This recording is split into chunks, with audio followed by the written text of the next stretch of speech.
Hello everyone, आज इस class में हम लोग सेल वॉल और न्यूक्लियस के बारे में डिस्कशन करेंगे। लास्ट लेक्चर में हम लोगों ने प्लाज्मा मेम्ब्रेन के बारे में, उसके नेचर के बारे में, उसके स्ट्रक्चर के बारे में डिस्कशन किया था। नेचर की बात हम लोग करें तो वो प्लाज्मा मेम्ब्रेन सेमी परमिएबल थी और उसी को ऑस्मोसिस से रिलेट हमने किया था। 3 कंडीशन भी हमने समझे थे कि अगर किसी सेल को किसी हाइपरटोनिक सोल्यूशन में रखा जाए देन व्हाट विल हैपन, और अगर हाइपोटोनिक सोल्यूशन में रखा जाए तो फिर क्या होगा, और अगर आइसोटोनिक सोल्यूशन में रखा जाए तो फिर क्या होगा। तो मुझे लगता है कि वो सारे लेक्चर आपको बहुत अच्छे तरीके से समझ में आ गए होंगे। आज हम लोग स्टार्ट करेंगे सेल वॉल के बारे में। As we know that cell wall is outer most covering and it is rigid in nature, it is outer most rigid covering. In the case of plant it is made up of cellulose, whereas in the case of fungi it is made up of chitin, and in bacteria the cell wall is made up of a complex sugar that is known as peptidoglycan. और नाम से clear हो रहा है कि cell wall अगर बाहर है तो ये वाटर लॉस को भी तो कुछ मिनिमाइज करती होगी, प्रोटेक्शन का भी काम करती है, तो हम कह सकते हैं प्रोटेक्टिव इन नेचर. आइए एक चीज़ और समझते हैं. जैसे मान लीजिए ये एक सेल है, ये रेड कलर से मैंने सेल वॉल बना दिया है सबसे बाहर, उसके अंदर ये जो ब्लू कलर से मैंने ड्रॉ किया है दैट इज सेल मेम्ब्रेन, और अंदर ये जो सेलुलर कंटेंट है, साइटोप्लाज्म होगा, न्यूक्लियस होगा, डिफरेंट सेल ऑर्गेनेल्स होंगे. अगर इस सेल को हमने इसकी प्लाज्मोलिसिस करा दी, प्लाज्मोलिसिस आपको शायद पता होगा, लास्ट लेक्चर में हम लोगों ने पढ़ा था कि मोर हाइपरटोनिक सोल्यूशन में इसको अगर रख दिया जाए तो व्हाट विल हैपन, एक्सोऑस्मोसिस के थ्रू क्या होगा, वाटर लॉस हो जाएगा, वाटर बाहर वाली मीडियम में निकल आएगा और सेल श्रिंक कर जाएगी. तो आप देखिए जब प्लाज्मोलिसिस होती है तो ये cell wall as it is रहती है, उसके बाद present cell membrane cellular content को लेके कन्फाइंड हो जाता है. तो आप ये देखिए, ये जो ब्लू कलर से मैंने बनाया यहाँ पर, ये सेल मेम्ब्रेन और सेलुलर कंटेंट हैं, किससे दूर हो गए, सेल वॉल से. Is that clear. तो प्लाज्मोलिसिस में सेल वॉल से जो सेलुलर कंटेंट है अलॉन्ग विद सेल मेम्ब्रेन वो कन्फाइंड हो जाते हैं एक लिमिटेड एरिया में. तो प्लाज्मोलिसिस में हम लोगों ने ये चीज़, इतनी चीज़ें समझी थी. आइए हम बात करते हैं न्यूक्लियस की. हालांकि न्यूक्लियस के बारे में हम लोगों ने अपने प्रीवियस लेक्चर में पढ़ रखा था कि न्यूक्लियस 2 टाइप के होते हैं, prokaryotic nucleus and eukaryotic nucleus. लेकिन हम आज यहाँ स्टार्ट करेंगे यूकैरियोटिक न्यूक्लियस के बारे में एवरीथिंग समझते हैं आज. मान लीजिए ये सेल है, दिस इज ए सेल, तो इसके अंदर ये इसका कंटेंट भरा होगा. सेल के सेंट्रल पार्ट में इस तरीके से स्फेरिकल स्ट्रक्चर पाया जाता है, जिसमें आप देखिए ये थ्रेड लाइक स्ट्रक्चर है. एक्चुअली ये न्यूक्लियस है, दिस इज द न्यूक्लियस, ये है न्यूक्लियस. और ये जो ब्लैक कलर से लाइनिंग बनी है जो बीच बीच में कंटिन्यूअस नहीं है, डिसरप्ट है, ये है न्यूक्लियर मेम्ब्रेन. न्यूक्लियर मेम्ब्रेन, और न्यूक्लियर मेम्ब्रेन बीच बीच में देखिए छोटे छोटे इसमें निक यानी छोटे छोटे गैप पाए जा रहे हैं. इन गैप्स को हम बोलेंगे न्यूक्लियर पोर.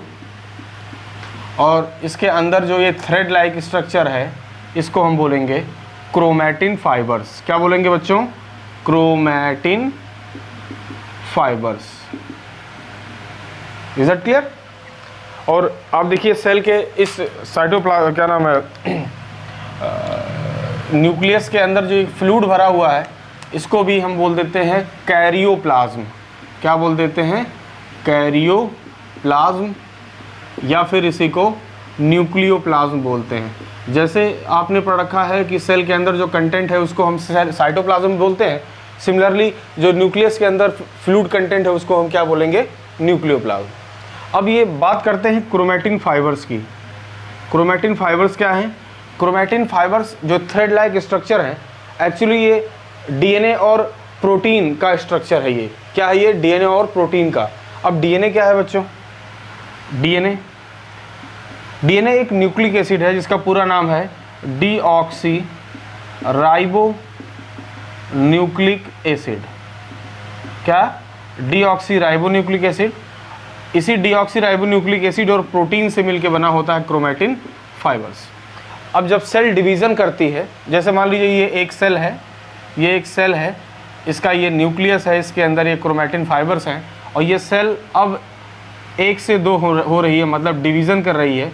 ये 2 सेल बने होंगे, तो 2 न्यूक्लियस भी बना होगा और न्यूक्लियस के अंदर ये क्रोमैटिन फाइबर्स भी बने होंगे। इतनी बात क्लियर है। तो जब ये सेल डिवीज़न कर रही होती है तो ये जो क्रोमैटिन फाइबर्स हैं ये कंडेंस हो जाते हैं। क्या हो जाते हैं? कंडेंस, वेल ऑर्गेनाइज्ड होकर के एक रॉड शेप स्ट्रक्चर बनाते हैं इस तरीके का, जिसको आप क्या बोलते हो? क्रोमोसोम्स। क्या बोलते हो? क्रोमोसोम्स। ये जो क्रोमैटिन फाइबर्स हैं ये at the time of cell division condense हो जाते हैं और एक रॉड शेप स्ट्रक्चर बनाते हैं, जिसको हम बोलते हैं क्या? क्रोमोसोम। और इस क्रोमोसोम में इस तरीके से डीएनए थ्रेड प्रेजेंट होता है, डीएनए का अमाउंट प्रेजेंट होता है। और आपको पता है कि क्रोमोसोम्स वो स्ट्रक्चर हैं जिनके पास जेनेटिक इन्फॉर्मेशंस प्रेजेंट होती हैं। क्या प्रेजेंट होती हैं? Genetic informations. जैसे किसी भी इंडिविजुअल के पास जो कैरेक्टर है वो उनके पेरेंट्स से मिलता है, उनके फादर मदर से मिलता है। तो वो कैरेक्टर उनके फादर मदर से किस तरीके से ट्रांसफ़र हो रहा है? In the form of DNA. In the form of DNA वो कैरेक्टर ट्रांसफ़र हो रहा है ऑफ स्प्रिंग में उनके पेरेंट्स से। अब देखिए ये जो मान लीजिए ये डीएनए है, मैंने आपसे क्या बताया कि क्रोमैटिन फाइबर कंडेंस होके क्या बनाते हैं? क्रोमोसोम्स। क्रोमोसोम में क्या प्रेजेंट है? DNA. This is the DNA. और सिंपल बनाते हैं, यहाँ पर मान लीजिए ये डीएनए है, इस तरीके से ये डीएनए है जो कि न्यूक्लियस में प्रेजेंट है। इतना क्लियर? कहाँ पर प्रेजेंट है? न्यूक्लियस में। तो इस डीएनए में कुछ छोटे छोटे पार्ट्स होते हैं जो किसी न किसी कैरेक्टर के लिए रिस्पॉन्सिबल होते हैं। जैसे किसी पर्सन का कलर कैसा है, किसी पर्सन की हाइट कैसी है, एवरीथिंग। अपने अंदर जितने भी कैरेक्टर्स होते हैं ना वो अपने डीएनए के कारण होते हैं। प्लांट्स के अंदर की बात कर लें, चाहे एनिमल्स की बात कर लें, कोई भी जो भी कैरेक्टर है वो रिस्पॉन्सिबल होता है एक छोटे सेगमेंट ऑफ डीएनए से। पूरा का पूरा डीएनए नहीं, डीएनए में प्रेजेंट बहुत सारे छोटे छोटे सेगमेंट होते हैं जो किसी न किसी कैरेक्टर को कोड करते हैं, किसी न किसी कैरेक्टर के लिए रिस्पॉन्सिबल होते हैं। और ये smallest part of DNA is known as gene. क्या बोलते हैं इनको? जीन। आप जीन के बारे में बोल सकते हैं कि smallest part of DNA responsible for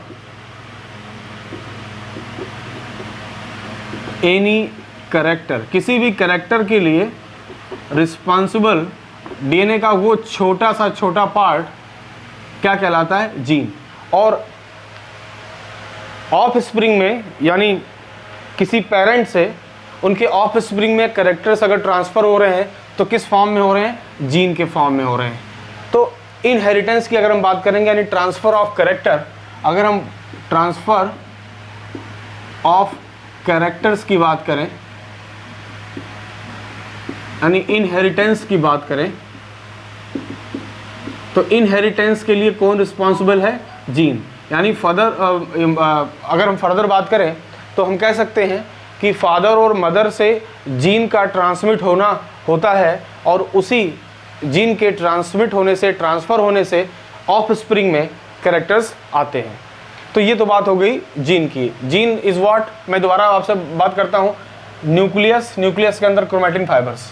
chromatin fibres is made up of deoxyribonucleic acid and protein. During the time of cell division, these chromatin fibers condense to form a rod-shaped structure known as chromosome.